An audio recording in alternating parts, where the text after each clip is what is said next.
Everyone. तो कैसे हैं आप लोग। आज हम चैप्टर 8 ट्रिग्नोमेट्री का पार्ट नंबर 2 करने जा रहे हैं और इस पार्ट में आज हम करेंगे एक्सरसाइज।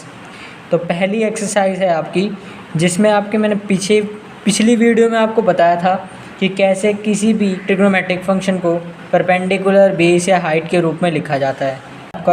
आपको एक ट्रायंगल गिवन है ABC, जो कि राइट एंगल है B पर, जिसमें AB है 24, BC है 7 सेंटीमीटर। तो एक काम करते हैं, पहले डायग्राम बना लेते हैं, फिर क्वेश्चन करना बहुत इजी हो जाएगा। तो हम यहाँ पर डायग्राम बनाते हैं। एक B एंगल पे उसको राइट एंगल बनाना है, यानी हमने ये B ले लिया तो ये आपका राइट एंगल है। तो दूसरे पार्ट कोई भी ले सकते हो आप, इसको भी A ले सकते हो, इसको भी C ले सकते हो, वो आप पे डिपेंड करता है। मैं अभी के लिए नीचे A और ऊपर C ले लेता हूँ। अब इसमें हमें करना क्या, AB जो है हमारी वो 24 सेंटीमीटर दे रखी है, BC जो है हमारी वो 7 सेंटीमीटर दे रखी है। हमारे पास ये नहीं है। तो जब भी कोई क्वेश्चन आए कि साइन निकालो, को उसे निकालो, ये निकालो, वो निकालो, आपको सबसे पहले तीनों साइड्स को पता कर लेना है। तो इसमें पता करने के लिए आपको एक बेसिक सी कंसेप्ट लगाना, जो आपने प्रीवियस क्लास में पढ़ा हुआ है, जो है पाइथागोरस का कंसेप्ट। तो अगर आप इसको बेस मान लें यानी B मान लें और इसको परपेंडिकुलर मान लें, तो आप इस हाइपोटेन्यूज को H को निकाल सकते हो पाइथागोरस थ्योरम से। तो चलिए पाइथागोरस थ्योरम को अप्लाई करते हैं। तो ये रही आपकी Pythagoras theorem, H² = P² + B²। तो यहाँ से अगर आप H निकालना चाहेंगे तो H² = P है आपका 7, तो 7 का स्क्वायर, B है आपका 24, तो 24 का स्क्वायर। तो आपका H² = 49 और इसका होता है आपका 576, इसका स्क्वायर होता है। आगे हम बढ़ते हैं। तो H² = 49 प्लस ये 9 6 15, 1 कैरी, 7 4 11 और एक 12, 1 कैरी 65। तो यहाँ से अगर आप H निकालेंगे तो √65 आ गया। तो इस कंडीशन में आपका H कितना आया, 25 सेंटीमीटर। तो आपकी H निकल गई कितनी, 25 सेंटीमीटर। अब आपको चाहे कोई भी एंगल दे दे, कोई भी ट्रिग्नोमेट्रिक फंक्शन निकालने को दे दे, आप इजीली उसे निकाल सकते हो। जैसे कि साइन A है, पहले पार्ट में आपको साइन A निकालने को बोला गया है। तो साइन A यानी A पर एंगल मान लेते हैं। तो हमने A पे थीटा मान लिया, तो थीटा के सामने परपेंडिकुलर होता है। मैंने आपको इससे प्रीवियस वीडियो में ये सारी चीज़ें समझा रखी हैं। अगर आपको अभी भी कोई दिक्कत आ रही है तो आप जाके वीडियो को पहले देखें, वरना ये एक्सरसाइज आपको ईजिली समझ नहीं आएगी। तो थीटा के सामने ले लिया हमने परपेंडिकुलर। अब यहाँ पर परपेंडिकुलर अपॉन हाइपोटेन्यूज हम साइन के एंगल को लिखते हैं। A की वजह से, A पे थीटा बनने की वजह से उसके सामने क्या है, परपेंडिकुलर 7।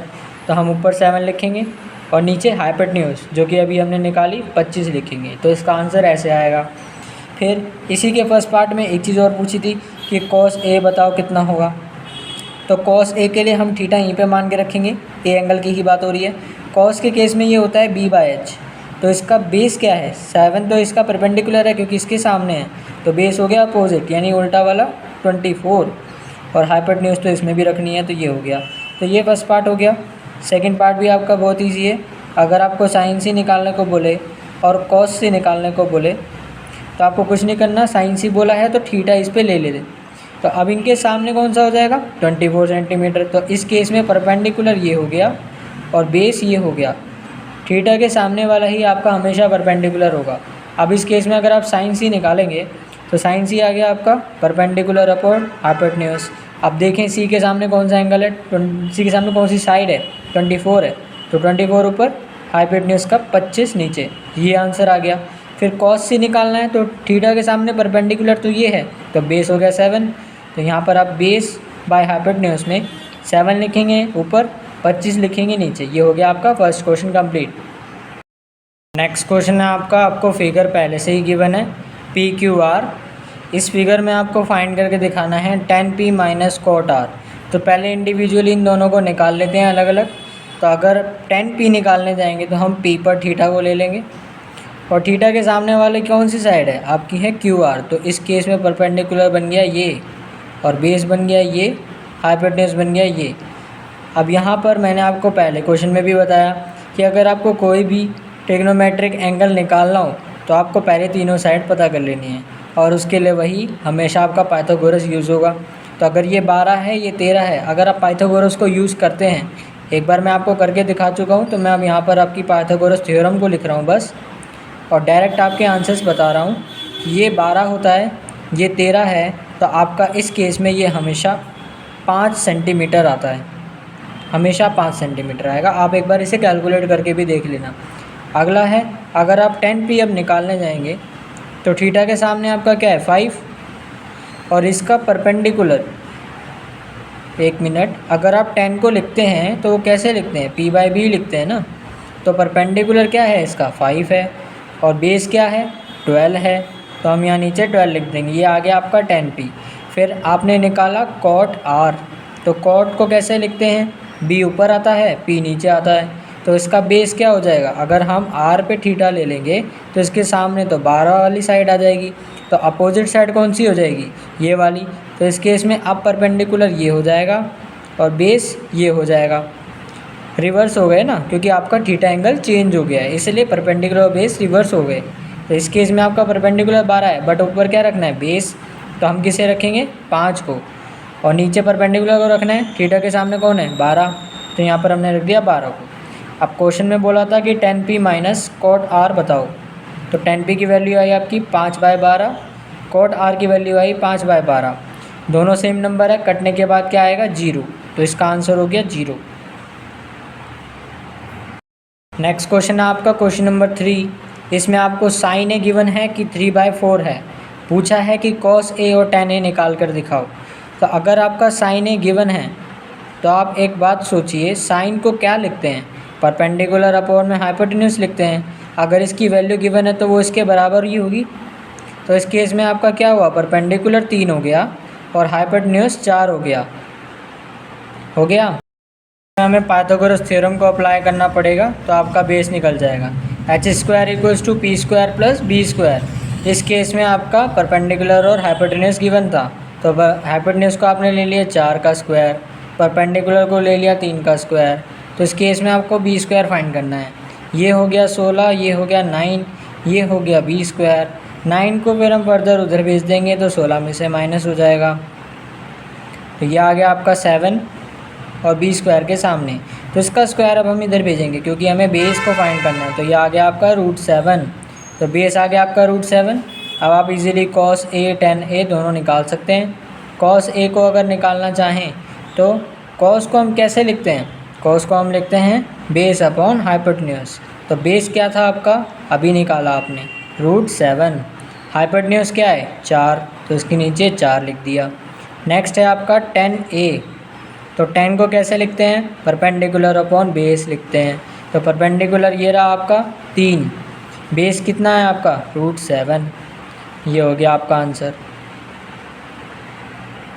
नेक्स्ट है आपका क्वेश्चन नंबर 4।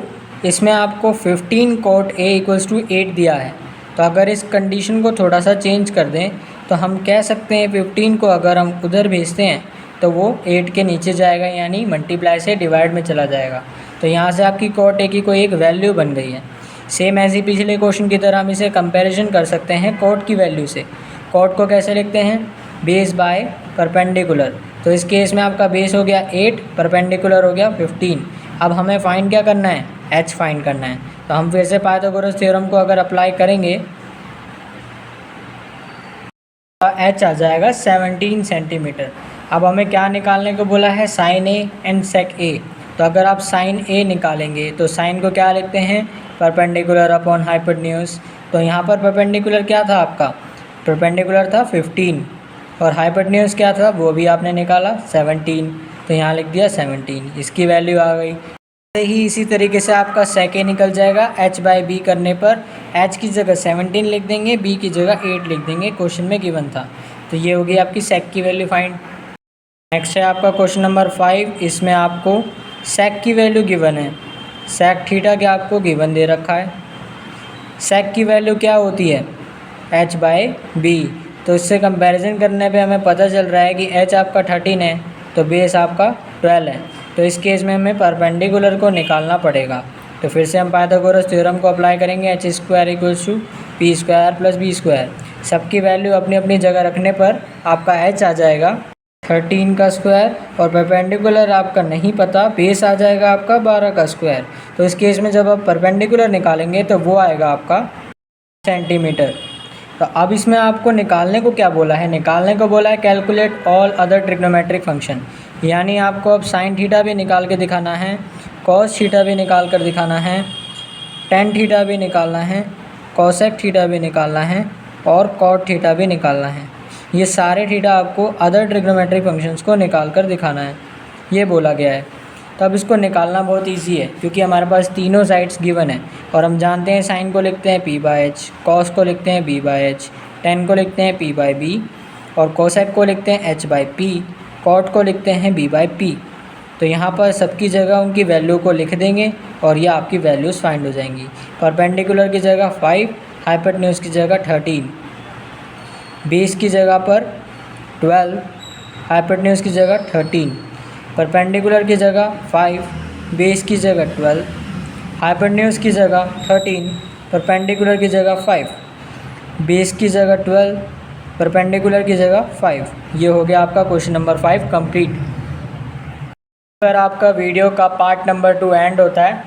आगे की फर्दर वीडियो में हम इसके बाकी के क्वेश्चंस कवर करेंगे। टोटल इस एक्सरसाइज में 11 क्वेश्चन है, 5 आज हमने कंप्लीट कर दिए। तो ऐसे ही हमारे साथ बने रहिए और वीडियो को लाइक, शेयर और कमेंट कीजिए और चैनल को सब्सक्राइब ज़रूर कीजिए और ज़्यादा से ज़्यादा इस वीडियो को शेयर कीजिए ताकि और बच्चे भी इसको देख सकें और अपने कंसेप्ट को स्ट्रॉन्ग कर सकें। तो good bye, have a nice day, bye bye.